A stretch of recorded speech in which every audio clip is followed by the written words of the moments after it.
Sziasztok srácok, én Tomi vagyok, és a mai videóban ezzel a LEGO készlettel fogunk foglalkozni, melynek kódszáma 75929, és a neve pedig Gyrosphere Escape. Na vágjunk bele a videóba!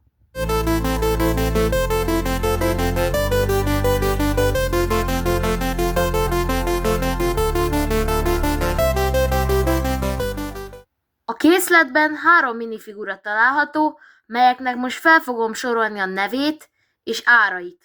Owen Grady jelenlegi ár szerint 270 forint.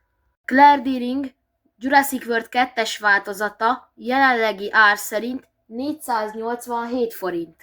A harmadik pedig Franklin Webb, aki a jelenlegi ár szerint 754 forint. De persze ne felejtsük ki az egyetlen dinoszaurusz sem, ami a Carnotaurus, és jelenlegi ár szerint 6725 forintba kerül. A készlethez tartozik egy terepjáró, ami minifigura arányban épült, illetve egy hozzátartozó utánfutó, ami megfogja, tárolja a guruló gömböt.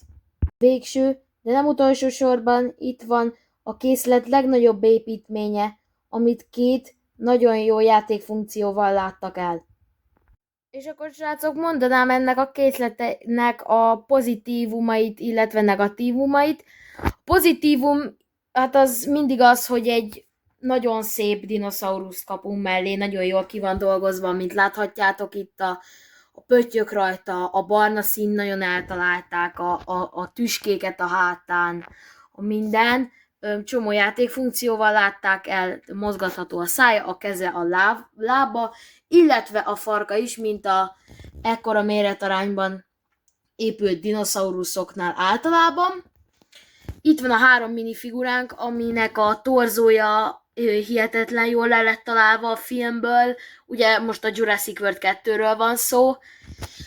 Tovább haladva az autó pozitívumaira, nagyon jól eltalálták ezt a rugós részt, hogy teljesen úgy néz ki, mintha rugós lenne. Akkor itt, hogyha levesszük a tetőt, akkor van egy ilyen kis fiók, meg itt lehet mindenfélét bemérni, meg mozgatni a karokat, meg ilyenek. Most ezt visszarakva, tovább haladva a tetőrészre, ez itt fölül úgy lett kialakítva, hogyha mondjuk most vesszük ezt a minifigurát, őt ide bele lehet ültetni, de még egy minifigurát bele lehet ugyan ültetni, mert hogyha itt ezt nézzük, akkor ide mondjuk egy minifigurát be lehet ültetni, vagy ha nagyon ügyesek vagytok, akkor talán 2 is beleférhet. És akkor ezt a tetőt így visszarakva, csodálatos kis Lego szetre lehetünk szemtanúi.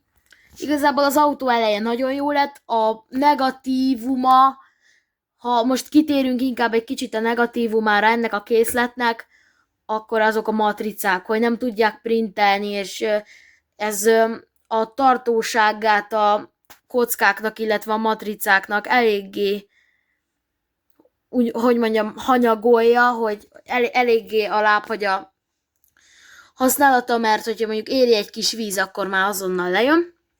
Most akkor vegyünk egy kis pillantást erre a kis utánfutó részlegre. Ez el tudja tárolni a kis pörgőgömböt. Ez előbb nem jutott eszembe ez a szó. De a pörgőgömböt ide is be lehet rakni. Majd mindjárt megmutatom miért. Most visszatérve erre. Hát igazából sok játékfunkciója neki nincs, igazából csak az, hogy hozzá van ehhez kötve, és akkor lehet itt tolgálni, meg minden. És akkor, hát igazából ennyi, meg itt vannak ilyen kis rekeszek, ahol tojásokat tudtok rakni, de igazából ennyi. Szóval tovább haladva a vulkán részlegre, mert itt ugye van láva is, és ha itt hátul kihúzzátok ezt a kis pöcköt itt, ezt kihúzzátok, akkor amit láthatjátok majd, ez itt leesik, és szétgurul az egész szobámba, szóval, hát igen, good luck a kereséshez, hogy megtaláld.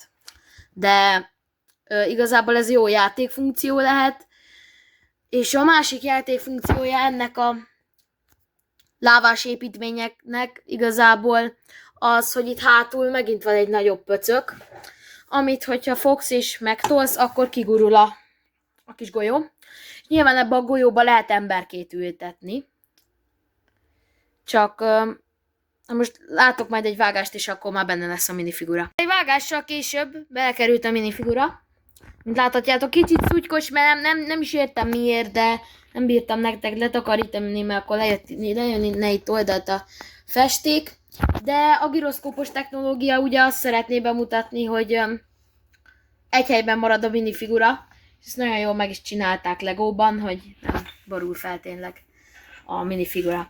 Szóval srácok, most ennyit erről a készletről, negatívumokkal és pozitívumokkal együtt megnéztük. Én erre a szetre nem nagyon tudnék negatívumot mondani,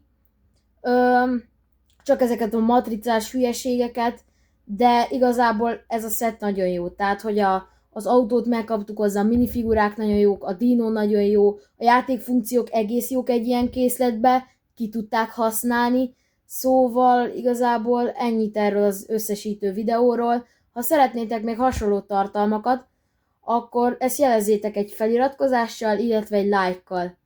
Következőnek találkozunk, következő videóban találkozunk, és sziasztok!